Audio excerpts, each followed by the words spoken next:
Hello प्यारे बच्चों, जैसे कि आप मुझे बता अच्छे होंगे लॉकडाउन में। तो आज हम नई यूनिट को स्टार्ट कर रहे हैं जिसका नाम है इनवर्स ट्रिग्नोमेट्रिक फंक्शन। आप कह रहे होंगे कि सर हम इसे क्यों पढ़े। सबसे पहला जो फर्स्ट क्वेश्चन आपके दिमाग में आता है कि इनवर्स ट्रिग्नोमेट्री आपको क्यों पढ़नी चाहिए। देखिए, पहले मैं मार्क्स को लेकर बात करता हूँ। एग्जाम में आपको इसको 4 to 6 मार्क्स के क्वेश्चंस इसके ऊपर आ सकते हैं। और फिर बात करूँ फिजिक्स को लेकर तो आप जब कभी भी बीटेक करेंगे या फिर बीएससी करेंगे या फिर एमएससी, जो भी आप साइंस से रिलेटेड पढ़ाई करेंगे या फिर बायो वगैरह के भी काफ़ी चैप्टर्स में, मीन्स बायो तो वैसे मैथ्स का पार्ट नहीं है, तो पर बायो में भी एमएससी होती है, बीएससी होती है, तो वहाँ पर इस चैप्टर की हेल्प पड़ती है।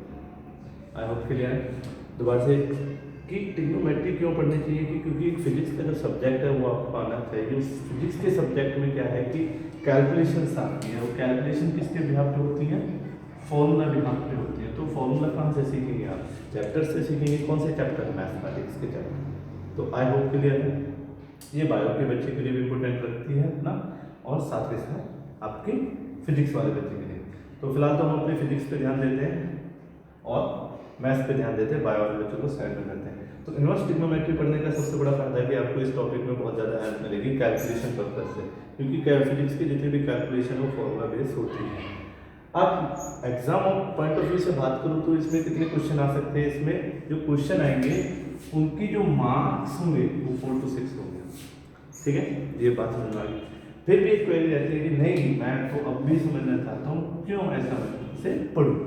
देखिए, ये यूनिट अपने आप में सभी जो आने वाली यूनिट्स है उनमें एक हेल्पिंग नेचर की तरह, टूल की तरह, या फिर मैं कहूँ इस यूनिट से आने वाले यूनिट्स को करना इजी हो जाता है।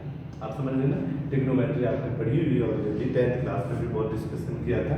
आज मैं लेकर बात करूँगा इनवर्स, जो कि ऑलरेडी आप इसमें देख चुके हैं। देखिए यहाँ पर ट्रिग्नोमेट्री में मैट्रिक्स का नाम आ रहा है।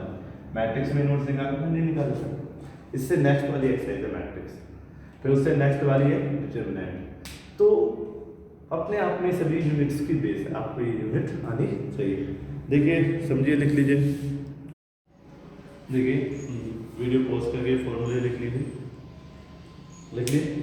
अब आइए देखिए, अगर आप चाहते हो वाकई में आपको इनवर्स ट्रिग्नोमेट्री समझ में आ जाए फंक्शन की, तो आपको कुछ नॉलेज होनी चाहिए। क्या नॉलेज होनी चाहिए, ट्रिग्नोमेट्री की, जो बेसिकली आपने कहाँ पढ़ी थी, 10th क्लास में पढ़ी, 11th में पढ़ी। तो उसमें कुछ फॉर्मूलेस है, वो याद रखिए। ये जो फॉर्मूले मैंने बोर्ड पे लिखे हैं काफ़ी बार आपसे डिस्कस हो चुके हैं टीचरों के थ्रू, तो मैं इसे डिस्कस नहीं करना चाहता। यहाँ शायद आपने θ1 θ2 से कर लिया हो तो बात अलग है। मैं ए बी एंगल्स हैं, ए बी, यहाँ पर ए बी सी डी, ये सभी क्या है, एंगल्स हैं। एंगल्स को दिखाने के लिए आप थीटा भी यूज कर सकते हैं, अल्फा बीटा, मतलब और भी बहुत से फिजिक्स में देखेंगे, जैसे आप अल्फा बीटा गामा से भी एंगल दिखाए जाते हैं, साथ के साथ θ1 θ2 से भी दिखाए जाते हैं, फाई एंगल से भी दिखाए जाते हैं। तो मेजर प्रॉब्लम नहीं है। ये फॉर्मूले हैं जो लिख के थीटा वगैरह में दिखा दिए जाते हैं। ये सभी फॉर्मूले लिख लीजिए, जिसमें जो मोस्ट इम्पोर्टेंट फॉर्मूले हैं जो आपको आने चाहिए। देखिए सर्कल कर दिया मैंने, आई होप आपने बहुत बार इन्हें फेस भी किया हो, ब्रह्मास्त्र काफ़ी जगह लगता है। ठीक है, बाकी ये नॉर्मली फॉर्मूले हैं जो इसके हैं। यहाँ पर मैंने ऊपर प्लस लिखा है, नीचे माइनस, प्लस माइनस। ठीक है, ये जहाँ तक हो जाएगा। यहाँ पर देखिए, यहाँ sine A plus B plus sine A minus B equal to 2 sine A sine cos B है, सॉरी कॉस बी है। मैंने एज इट इज ये यहाँ लिखना था, एज इट इज ये यहाँ लिखना था, मैं डबल साइन से दिखा दिया है, आप पूरा लिख के चले। ठीक है, ऐसे कॉस ए प्लस बी ये। ठीक है, अब देखिए काफ़ी बच्चे सोच रहे होंगे यार ये तो हमें 10th क्लास में याद नहीं है, आज कैसे याद हो जाएगी। इनका बहुत ईजी मेथड है याद करने का। आप इन्हें पेज पे लिखिए, जहाँ पर भी आप पढ़ते हैं वहाँ पेस्ट कर दीजिए। अगर आप वहाँ पेस्ट करेंगे तो ये आपके साथ के साथ फिजिक्स में तो हेल्प करेंगे ही करेंगे, मैथमेटिक्स में भी बहुत हेल्प करने वाला है। तो आई होप इनवर्स ट्रिग्नोमेट्री के कुछ इंपॉर्टेंट फॉर्मूलेज आप लिख लेंगे जो कि ट्रिग्नोमेट्री पे बिलोंग करते हैं। देखिए दूसरा एंगल्स के बारे में रिलेशंस को सिखाता है हम लोगों को कि एंगल्स में कुछ रिलेशन होते हैं। ये आपने देखा ही हुआ, first second third fourth quadrants होते हैं आपके पास, ये आपको याद ही होगा, आप भी नहीं होंगे, ठीक है। तो देखिए मैं अपनी तरफ से सिखा देता हूँ, ये देख लिया होगा आपने, बेसिकली आपके पास होगी नॉलेज। जैसे इसकी ट्रिक है ऐड शुगर टू कॉफी, ठीक है। ये ऐसी ट्रिक्स वगैरह बहुत बड़ी होगी, मतलब कोई बड़ी बात नहीं है, सिंपल सा भी है, कोई बड़ा वो नहीं है। ऑल पॉजिटिव साइन टेन और कॉस जो पॉजिटिव्स करेंगे, बाकी सब क्या रहेंगे नेगेटिव्स उनके अकॉर्डिंग, ठीक है। First second third positive. अब देखिए यहाँ मैंने बकायदा लिख दिया एंगल। मान लीजिए यहाँ से कोई एंगल उठाता हूँ मैं, यहाँ से यहाँ तक एंगल कितना हो जाएगा 90 डिग्री। वेरी गुड, समझ रहे ना मेरी बात, ये थीटा उठ रहा है, ठीक है। यहाँ से लेके यहाँ तक कितना हो जाएगा ये थीटा 180, यहाँ से लेके यहाँ तक कितना हो जाएगा 270, और यहाँ से लेके यहाँ तक कितना हो जाएगा 360, समझ रहे ना।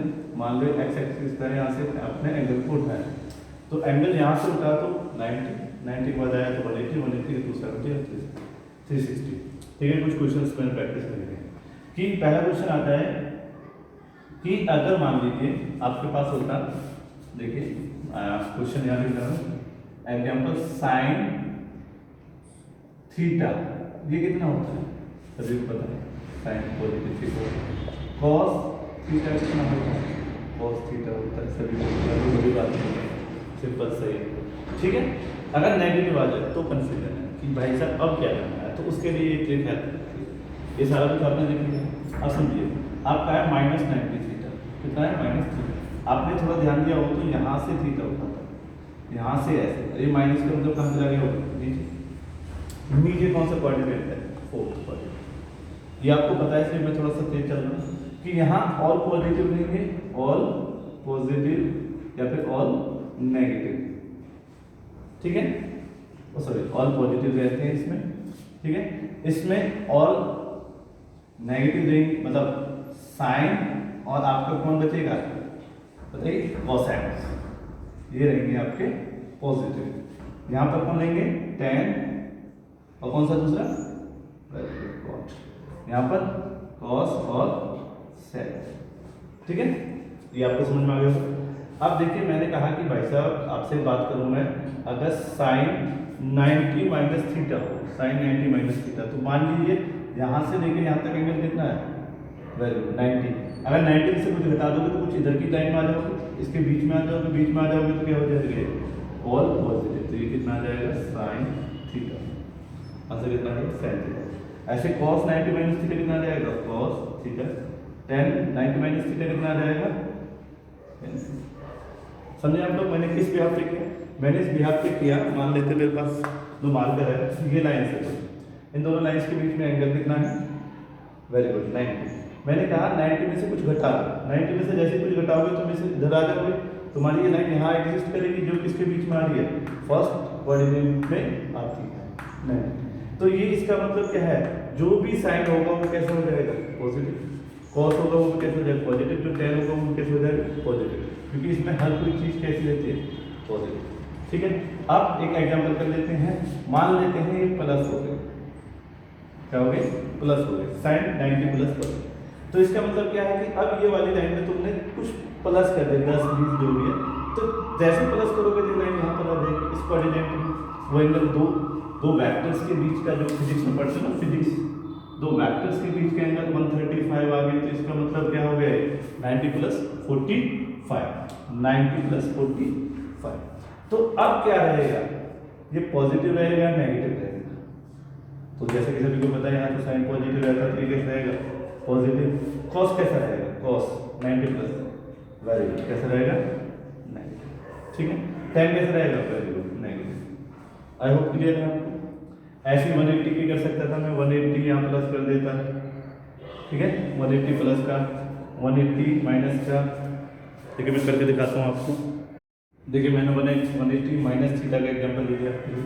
देखिए ये दो लाइन ऐसे 180 बना रही होंगी, मैंने कहा इसमें से 180 में से कुछ घटा दो, 10 20 जो भी घटाओगे, 170 घटाने थे 130 घटा दे, 30 घटा दे तो कितना बचेगा 150, तो ऐसे लाइन से आएंगे। ऐसे लाइन से आने का मतलब भी क्या है, साइन पॉजिटिव रहेगा, कोसेक पॉजिटिव रहेगा, बाकी क्या आएंगे नेगेटिव। तो इन सभी के आंसर क्या हो जाएंगे, इसका आंसर आएगा साइन थीटा, इसका आंसर आएगा माइनस कॉस थीटा, इसका आंसर क्या आएगा minus tan theta. I hope clear है, कोई बड़ी बातें तो नहीं है जिनको मैं डिस्कस कर रहा हूँ। ऐसे ही 270 के हो जाएंगे, देख लीजिए 270 के भी कि इनमें प्लस कर दो, ठीक है, ये सभी प्लस, ठीक है। जैसे कि आपने कहा कि सर मैंने 180 में कुछ प्लस कर देना है, तो प्लस कर देने का मतलब कि लाइन नीचे आ जाएगी, नीचे आने के बाद कौन सा कोऑर्डिनेट में आएगी 270 वाले कोऑर्डिनेट में, तो इस बार साइन क्या हो जाएगा नेगेटिव, कॉस क्या हो जाएगा नेगेटिव, टेन क्या हो जाएगा, क्योंकि थर्ड कोऑर्डिनेट टेन का आता है, तो टेन क्या हो जाएगा पॉजिटिव। बहुत सिंपल है। और आगे चलते हैं, देखिए 270 माइनस थीटा का देख लेते हैं, ये एंगल ऐसे है, ये एंगल ऐसे है, तो ये पूरा एंगल कितना आ जाएगा 270। अब क्लियर है, दोनों पेन देख देंगे आपको 270 का बदला होगा ऐसे पूरा एंगल। आपने कहा 270 माइनस थीटा, माइनस थीटा मतलब 10 या 20 कुछ भी होगा, मान लो 20 है तो कैसे आ जाएगा ऐसे 250 में आ जाएगा। 250 में आने के बाद कौन सा कोऑर्डिनेट हो जाएगा, वेरी गुड थर्ड कोऑर्डिनेट, तो इसका मतलब साइन फिर नेगेटिव, कॉस फिर नेगेटिव और टेन पॉजिटिव, वेरी गुड। अब मैं क्या कर देता हूँ प्लस कर देता हूँ, प्लस प्लस प्लस, ठीक है।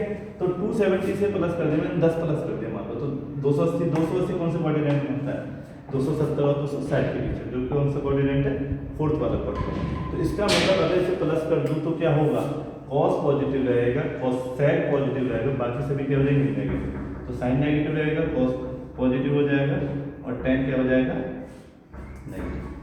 तो आई होप आप इन चीज़ों को समझ रहे होंगे, उतार लीजिए।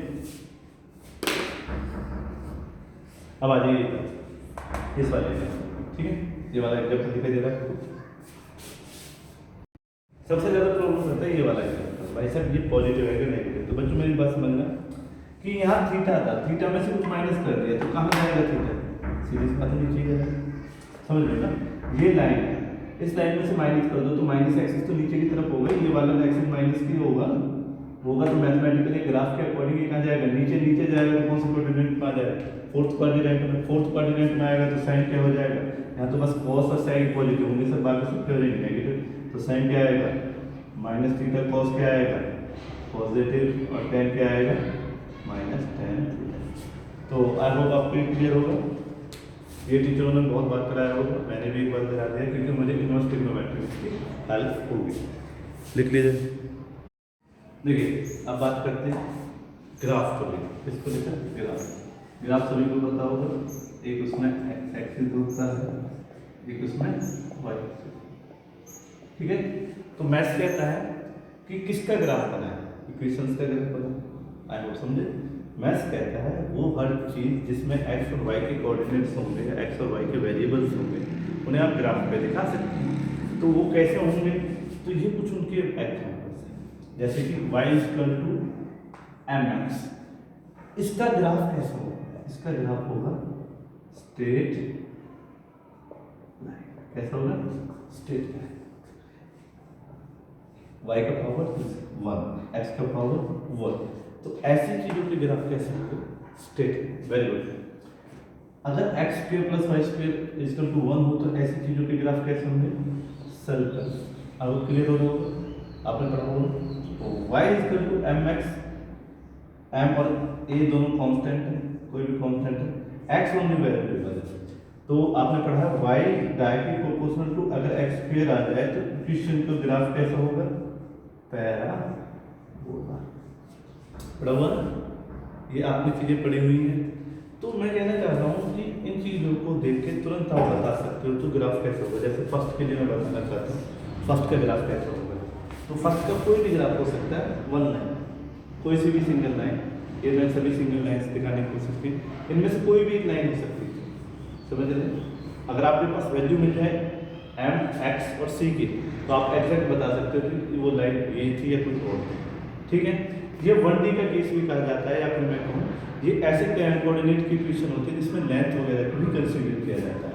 अब आते हैं सर्कल को लेकर बात कि m अगर x² + y² = 1 हो जाए तो क्या होगा, तो क्या होगा वो सेप कुछ सर्कल की शेप स्टार्ट करेगी। वो यहाँ भी बन सकता था सर्कल, यहाँ भी बन सकता था, समझ रहे ना, सर्कल कहीं भी बन सकता, और ग्राफ में सर्कल दिखता है अगर ऐसे इक्वेशन को आप कर देते हैं। क्लियर है, बात समझ रहे हैं यहाँ पे? Very good. अगर y equal to X square हो जाता तो क्या होता सर? तो कुछ नहीं होता सर बेटा, पैराबोला होता। पैराबोला कैसे होता देखिए, या तो यहाँ पर ऐसा बन जाए यू शेप का, या फिर यहाँ से मैं यू शेप बना देता। और फिजिक्स में अक्सर फॉर्मूलेज में पैराबोला ग्राफ दिखाई देता है। जैसे कि आपने हॉरिजॉन्टल मोशन करी थी, उसमें आपने इस चीज़ को स्टडी किया था फिजिक्स में। क्लियर, बातें समझे? इक्वेशन से आप बता सकते हो उसका ग्राफ कैसा होगा। वो एक स्ट्रेट लाइन बना रहा होगा, ठीक है, या फिर वो एक सर्कल का शेप बना रहा होगा ग्राफ के अंदर, या फिर वो पैराबोलिक शेप बना रहा होगा। ऐसे और भी शेप है मेरे पास, हाइपरबोला वगैरह, पर वो मैं सारी डिस्कस नहीं कर सकता। जैसे कि देखिए मैंने एक और एग्जांपल दिखाया आपको, क्या जरा, आई होप आपने ये चीज़ें सभी लिख ली होंगी। जब वीडियो स्टार्ट होगी तो उसमें क्लियर था, ठीक है, मतलब पॉज करके लिख लिया करें जब भी आपका पेज क्लियर हो। तो आपने लिख लिया है, तो अब देखिए मैंने एक इक्वेशन और दिखाई है, D x square D T square plus में एम एक्स इजकल टू 0, ये वाई में भी दिखा देते हैं, ठीक है ना, वो वेरिएबल पे डिपेंड करता है। तो ये टीचर तुरंत बोलेगा सिंपल हार्मोनिक मोशन है। सिंपल हार्मोनिक मोशन क्या होती है बेटा? जो अपने आप को रिपीट करे। मान लो कि एक बॉल फेंकी, बॉल ऐसे टप्पा खाई जाएगा, तो वो ऐसी इक्वेशन बनाएगी अगर उसका मैथमेटिकल कैलकुलेशन किया जाए, तो इस इक्वेशन को कहा जाएगा सिंपल हार्मोनिक इक्वेशन। तो हम लाइन देखकर, हम इक्वेशन देखकर बता सकते हैं उसकी शेप कैसी बनेगी ग्राफ के ऊपर। आई होप समझे होंगे, इंपॉर्टेंट टॉपिक है, मुझे अभी जस्ट चाहिएगा। देखो अगर आपको इक्वेशन मिल जाती है y equal to m, sorry y equal to sin x, तो अब ग्राफ कैसा होगा? y एक्सिस और x एक्सिस। मैंने काफ़ी बार ये ग्राफ बनाया, काफ़ी बार बच्चों को ग्राफ बनाते वक्त मैंने समझाया भी, तभी मैं कुछ कहना चाहता हूँ, समझिए। फिजिक्स में अक्सर, फिजिक्स में बहुत, देखिए फिजिक्स की मैथ्स को कंसेप्ट होती है। तो मैंने कहा था, काफ़ी बच्चों ने सुना, काफ़ी बच्चों ने नहीं सुना तो उनका नुकसान है, जिन्होंने सुना उन्हें तुरंत समझ में आ गया। y equal to sin x एक इक्वेशन है जो बताते हैं कि ग्राफ ऐसा बनेगा जो यहाँ से स्टार्ट होगा और यहाँ पर एंड करेगा, और एक इक्वेशन यहाँ से लेके यहाँ तक इसकी कैरी करेगी, ठीक है। आई होप क्लियर है। जो एंगल को भी कैरी करेगी, कितने एंगल को कैरी करेगी मैं बता दिया था, ये 0 एंगल, ये वेरी गुड 90, ये कितना, सॉरी इसका मिड पॉइंट रहेगा 90 और ये रहेगा 180, ऐसे ये 270 और ये 360। हाँ, काफ़ी बच्चे सोच रहे होंगे कोऑर्डिनेट बन गए सर, 90 180 270 और 360। हाँ सही सोच रहे हैं, यही चीज़ कोऑर्डिनेट है, इनमें वैल्यू एग्जिस्ट करती है, समझ रहे हैं ना, इसकी वैल्यू एग्जिस्ट करती है, ठीक है। जैसे कि इसकी वैल्यू कितनी एग्जिस्ट करती है मैं बता देता हूँ। इसकी जो टॉपेस्ट वैल्यू होती है वो +1 में हो सकती है, इसकी जो लोएस्ट वैल्यू हो सकती है वो -1 हो सकती है, ठीक है। आई होप कि आपको पता होगा।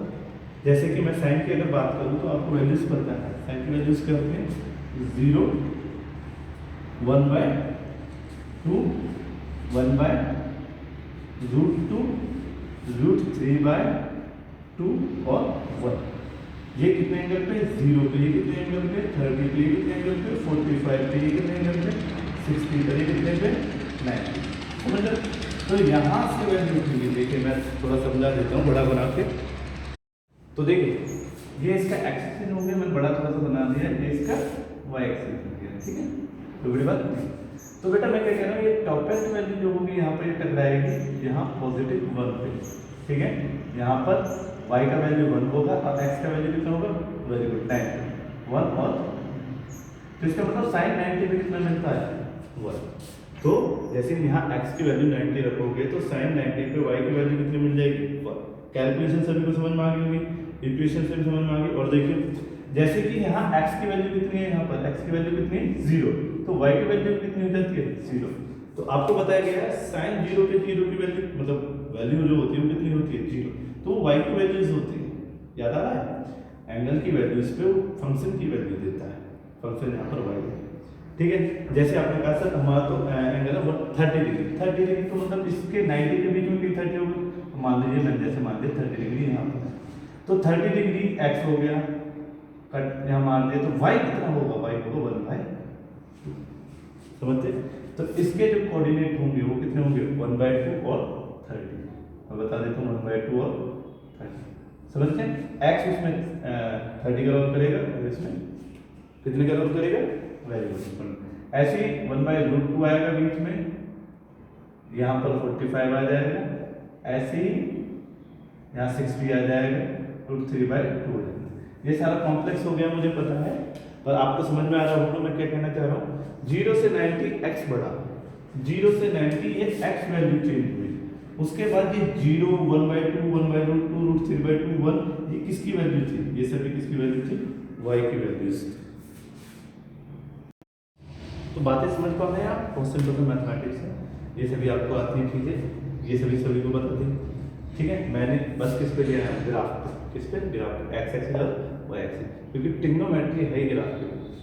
ठीक है, आई होप क्लियर है। तो आपको दो चीज समझ में आई कि y तो जाएगा सर -1 से 1, समझ रहे हैं, y जाएगा -1 से 1 और x बिलोंग करेगा सर कहाँ से -π/2 से π/2, -π/2 से π/2। सर क्या कह रहे हैं नहीं समझ में आया, समझ लीजिए। देखिए टोटल एंगल कितना होता है हमेशा 360, मैंने ये 90 डिग्री तक का बनाया, 180 तक का बनाया, तो 180 टोटल होता 360। तो 360 में क्या होगा, रिपीटेशन स्टार्ट हो जाएंगे।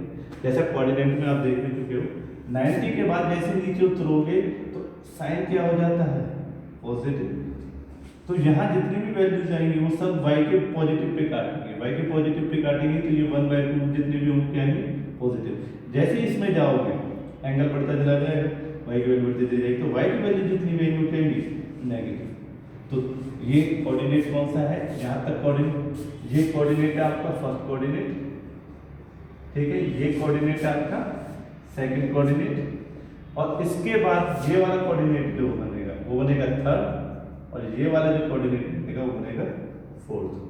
आई होप आप समझ रहे होंगे, मैंने ग्राफ पे सारा कुछ समझाने की कोशिश की, काफ़ी कॉम्प्लिकेटेड हो चुका है, एक बार आप लिख लीजिए फिर आगे बात करते हैं। यहाँ तक अगर क्लियर हो गया हो तो 1 मार्क्स का क्वेश्चन है, 1 मार्क्स कि साइन की जो वैल्यू है कहाँ से कहाँ आती है, तो 1 से -1 आती है, इससे बड़ी नहीं जाती, इससे छोटी नहीं जाती, ठीक है, इसके बीच में रहती है, -1 से 1 2 नहीं आएगी कभी, 1.3 नहीं आएगी कभी, ठीक है। एंगल्स कितने डिपेंड करेंगे उसके -π/2 से π/2, ठीक है, वो हमेशा 90 कोऑर्डिनेट का जो सिस्टम था 90 रहेंगे। अब देखिए क्वेश्चन आता है मेरे पास कि अगर y = sin x ये है, y = sin x ये है, जैसे कि मैंने पहले भी किया हुआ मैथ्स में इनवर्स ट्रिग्नोमेट्री में ax = b, तो x = a इनवर्स b, समझ रहे हैं ना, आई होप समझ रहे होंगे। तो अगर मान लीजिए y sin x ये है तो x कितना होगा, अगर y sin x है तो x कितना होगा sin इनवर्स, कितना होगा sin इनवर्स। क्या आपको समझ में आया बात, आई होप समझ में आ गई। तो अब सोच रहे होंगे कि ये ग्राफ कहाँ पे आएगा, ये ग्राफ कैसे से देखिए ध्यान से, आप समझते हैं। अब आपकी इक्वेशन आ चुकी है, ऊपर मैंने लिख दिया x = sin इनवर्स। देखिए पहली वाली इक्वेशन में क्या था, जब y की वैल्यू चाहिए थी तो y पे वैल्यू आ रही थी और x पे एंगल बढ़ रहे थे।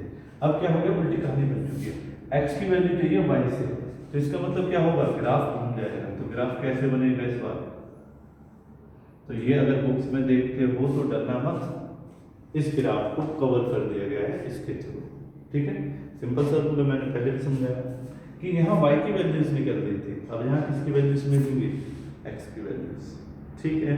आई होप आपको समझ में आया होगा कि अब एंगल किस पे बन चुका है, y पर, और वैल्यूज किसकी निकलेंगी, x की, जो कि 1 2 जो भी आपके पास कैलकुलेशन में आ जाए। तो ये इनवर्स आपको समझ में आया, ठीक है। अब कॉस का भी देख लेते हैं। देखिए अगर मुझे कोई ऐसी इक्वेशन दे दे y = cos x, अब बताइए ग्राफ क्या होगा, तो मैं तुरंत के तुरंत क्या बना दूंगा, ये वाला ग्राफ बना दूंगा। ये ग्राफ कहता है कि यहाँ से स्टार्ट करना है, जैसे साइन का कहाँ से स्टार्ट किया था आपने, साइन का यहाँ से स्टार्ट करता है, इस बार ये कहाँ से स्टार्ट करना, ऊपर से, ये दोनों तरफ होगा, जैसे वो भी दोनों तरफ तो मैं कर देता हूँ, दोनों तरफ कैसा होगा, ये ऐसा होगा दोनों तरफ, ठीक है। यहाँ कितना आएगा -90, यहाँ कितना आएगा -80, यहाँ कितना आएगा -270, ठीक है। तो आई होप ये ग्राफ समझ में आया होगा। देखिए इसमें कोई लॉजिक नहीं है, 2 + 2 4 होता है, आपको बस यही करना था, 2 / 2 1 होता है, यही समझना था। ऐसे ही है, आपको जैसे cos x दिख जाए तो ग्राफ ऐसा होना चाहिए कि ऊपर से स्टार्ट हो। अगर आप नीचे से स्टार्ट कर दिए तो cos किसका बन गया, वेरी गुड, साइन का बन गया। मतलब आपको चीज़ें समझ में आ गई। ठीक है, अब देख लेते हैं वैल्यूज को। देखिए इस बार y की वैल्यूज क्या होंगी, ठीक है, y की वैल्यूज क्या होंगी, उसके एंगल से हमें पता चलती है y की वैल्यूज क्या होंगी। ठीक है, ऑलरेडी काफी बच्चों को याद होगी, मैं देखिए डायरेक्ट लिख दूँ क्या, वेरी गुड, मैं डायरेक्ट लिख देता हूँ। जैसे काफी बच्चों को याद है कि 1 होती है, √3/2 होती है, 1/√2 होती है, 1/2 होती है और 0 होती है। एंगल सभी को पता है, ये कितने 0 पे, ये कितने पे 30 पे, ये कितने पे 45 पे, ये कितने पे 60 पे और ये कितने पे 90 डिग्री। सभी को बताना है, जस्ट साइन का अपोजिट हो जाता है। देखो ग्राफ में भी देखो, अगर साइन की बात करूँ तो साइन चलाता है यहाँ से, ठीक है ना, जहाँ x और y 0 क्या थे, दोनों 0 थे, बट यहाँ x तो 0 है पर क्या y 0 है, नहीं, y कितना है मुझे, तो जब x का एंगल 0 होगा तो y की वैल्यू कितनी आती है, वो कि जो यहाँ पर दिखाता है पॉजिटिव। ठीक है, बस समझ में। अब जब x 90 है, x क्या हो गया 90, तो y कितना जाएगा, y सभी को पता है, इस वाले कोऑर्डिनेट पे, इस वाले पॉइंट पे x एक्सिस की वैल्यू एग्जिस्ट करेगी, पर y की कितनी रहेगी 0, तो y की अगर 0 रहेगी तो sin 90 पे कितना हो जाता है 0। ये दोनों बातें समझ में आ गई आपको। ठीक है, आगे बढ़ो। हाँ जी, तो जैसे मैंने कहा x था 30 60, x था 60, तो 60 पे कट मारूंगा बच्चों, तो 60 पे कट जो लगेगा वो जो वैल्यू पे लगेगा वो कितनी होगी 1/2। ऐसे 45 पे मारूंगा बच्चों, कितनी आएगी 1/√2। ऐसे 30 पे मारूंगा तो कितनी आएगी √3/2। समझ रहे ना। तो यहाँ हर कोऑर्डिनेट एक पॉइंट को रखता है अपने पास, हर पॉइंट। तो यहाँ जो कोऑर्डिनेट है वो तो x 90 y 0, यहाँ का जो कोऑर्डिनेट है वो कहता है x है 60 1/2 और 60, और यहाँ का कोऑर्डिनेट कहता है 1/√2 और 45। यहाँ का कोऑर्डिनेट कहता है √3/2 और 30। समझे, ये सभी अपने आप को ग्राफ को रिप्रेजेंट करना सिखा रहे हैं आपको कि भाई हर चीज़ ग्राफ में हो सकती है। तो ये सभी समझ में आया होगा आपको, ऊपर से चलेगा नीचे से नहीं चलेगा, किसका y का। अगर y का ग्राफ हो तो कैसे बनेगा, सॉरी cos का ग्राफ हो तो कैसे बना होगा, बिना सोचे समझे ऐसे लाइन दोगे, सीधा लोगे और इसे ऐसे निकाल दोगे। ठीक है, यहाँ तक कितना बनेगा 360। ऐसे ही अपने आप को रिपीट करेगा दोनों तरफ। ठीक है, ये कहाँ तक भी जा सकता है, कहीं तक भी ले जा सकते थे आपके ऊपर। ठीक है, अब दो बात सीखने की है इसमें से जो आपको आनी चाहिए कि भाई जो y की वैल्यू है, cos की जो वैल्यूज हैं वो कितने में लाई करेंगे, तो वो 1 और वही -1 और 1 के बीच में। देखिए 1 से ज़्यादा ऊपर नहीं जा रहा। ऐसे ही एंगल कितने लाई करेंगे, तो -1 का कितना एंगल होना चाहिए π/2 -π/2, सॉरी जो इसका वैल्यू करता है वो भी -π/2 से π/2 लाई करता है, वो बात अलग है। π/2 पे कितना आ जाएगा 0। जैसे कि नेक्स्ट जैसे ये π/, यहाँ तक आ गया था π/2, इसे π/2 भी कह सकते हैं। दूसरा π/2 कहाँ तक, ये जो -1 आ रहा था, तो ये वाले जो वैल्यू आ रही थी जहाँ आप कहना चाहते हैं 180, इसे मैं लिखता cos, लेकिन यहाँ लिख के दिखाता हूँ आपको। ये तो हो गया सभी को π/2 और π-π/2। जैसे मुझे इस वाले कोऑर्डिनेट को लिखना, ध्यान से देखना तो क्या लिखता मैं लिखता y = cos 180 + x, देख लेते x एंगल दे दो, तो ये क्या होता है, ये तो सर 180 प्लस, तो आप इस कोऑर्डिनेट में आ जाते हैं क्योंकि ये 90 है, ये 90 है, ये कितना है 180 प्लस थर्ड कोऑर्डिनेट। और थर्ड कोऑर्डिनेट किसका होता है, adds sugar to coffee, tan का कितना आ जाता है -cos x, और वो तुम्हारा डिपेंड कर रहा था x कितना था। x जैसे कहा मेरा 90 था सर, कितना था 90, तो इसका मतलब ये कितना 180 + 90 मतलब 270, तो मतलब क्या आ जाता है 270 cos 90। ठीक है, तो ऐसे आप वैल्यू निकालोगे और cos 180 प्लस 90 का कितना वैल्यू मिलेगा, कितना मिलेगा 270, और 270 पे आपको खुद पता है यहाँ पर y एक्सिस कितना रहेगा, क्योंकि x वैल्यू पे x के कोऑर्डिनेट रहेंगे, y के कितने रहेंगे 0, तो ये आंसर कितना हो जाता है 0। आई होप इस लेवल की कैलकुलेशन आपको समझ में आ रही होगी, लिख लीजिए। देखिए जैसे y का आ रहा था cos x का ग्राफ जो आ रहा था वो आ रहा था, मैं थोड़ा छोटा कर रहा हूँ, कोई प्रॉब्लम तो नहीं है आप लोगों को, ऐसे में बढ़ता चला जाता है, ठीक है, ऐसे ही यहाँ बढ़ता चला जाता है। अगर तुम इसे कर देते x equal to cos inverse y, तो अब क्या होता, समझ रहे ना, अब ऐसे, आई होप सभी को दिख रहा होगा। ये यहाँ से स्टार्ट नहीं किया, पहले जब साइन था, जब मैंने कहाँ से स्टार्ट किया था, यहाँ से, ठीक है, साइन होता है जब यहाँ से स्टार्ट होता है 0 से, जब कॉस होता है तो ऊपर से स्टार्ट होता है, ओरिजिन से स्टार्ट नहीं करता अपने आप को। तो इनवर्स वाला हो गया, ये y equal to cos x का ग्राफ है, अगर y x equal to cos inverse का निकालोगे तो ये रहेगा, वैल्यूज में बस थोड़ा सा चेंज आता है, कर लीजिए। देखिए ये है y equal to tan x का, देखिए समझ लीजिए क्या होता है, आपने पढ़ा होगा tan 90 पे कितना हो जाता है इन्फिनिटी, tan 90 पे कितना हो जाता है इन्फिनिटी, ठीक है, तो ये इन्फिनिटी को रिप्रेजेंट कर रहा है कि भाई x को कहाँ पर देगा इन्फिनिटी पर। ऐसे ही tan 0 पे कितना रहता है 0, पढ़ा वेरी गुड। ऐसे ही tan 180 पे कितना रहता है 0, क्योंकि यहाँ पर x का कोऑर्डिनेट तो पाई आ जाएगा, y का कोऑर्डिनेट क्या आएगा 0, ठीक है। ऐसे ही यहाँ तो हो गया, यहाँ पर आपको ले लेते हैं, यहाँ कितना होता है 270, 90, 180, 270, 360, तो 180 पे 270 पे कितना होता है tan 270 पे कितना होता है भाई 270 पे होता है इन्फिनिटी, क्योंकि देखिए 270 पे जो एंगल की वैल्यू मिलती है वो कहाँ बहुत ऊपर मतलब वो इन्फिनिटी की तरफ जा रहा है। तो ये आपको कैलकुलेशन है tan की, तो tan का ग्राफ आपको समझ में आ गया कि tan का ग्राफ होता है ऐसे, ठीक है, बट इसमें जितने एंगल आएंगे वो कितने एंगल हो गए 0, 90, ठीक है। आपको हमें 90 बढ़ाना है तो ये बढ़ जाएगा, ठीक है, यहाँ से लेके 270 सॉरी 180 बढ़ता है, पूरा साफ 180 को कंसीडर करता है, तो ये हो जाएगा। इसका इन्वर्स कैसे होगा, इसका इन्वर्स कैसे होगा, ये वाला लाइन ऐसे हो जाएगी, मतलब अगर ये नोट पैड ऐसे थी, मान लो ऐसे तुमने ग्राफ बना रखा तो इसे ऐसे खड़ा कर दोगे क्या हो जाएगा इन्वर्स, मतलब x equal to tan inverse y कर देना, ठीक है। तो ग्राफ बन गए, और बनाना था आपको तो मैं क्या करूँगा, यहाँ से लूँगा यहाँ और यहाँ से, ठीक है, ऐसे बनाता हूँ मैं, निकल जाऊँगा। तो आप ये इन्फिनिटी वाले ग्राफ्स बना लेंगे। अब आगे चलते हैं, देखिए कुछ प्रिंसिपल वैल्यूज है जो हमने ग्राफ से सीखी है, जो x है वो वैल्यू लाई करता है, आपने पढ़ा हुआ है, आपने देखिए ये लिखा हुआ है 0, 1/2, 1/√2, √3/2 और 1, ठीक है ना। ऐसे ही 0 से नीचे की तरफ आएंगे तो -1/2, -√2/2, -√3/2 और -1, तो इसका मतलब माइनस से 1 गया, इसका मतलब क्या गया साइन माइनस से 1।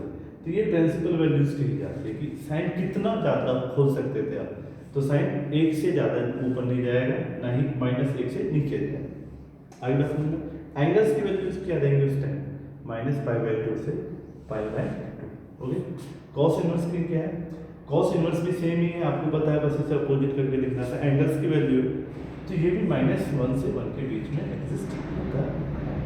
वैल्यूज एंगल की कितनी होती है 0 और पाई, आपने देखा होगा। रियल ये R4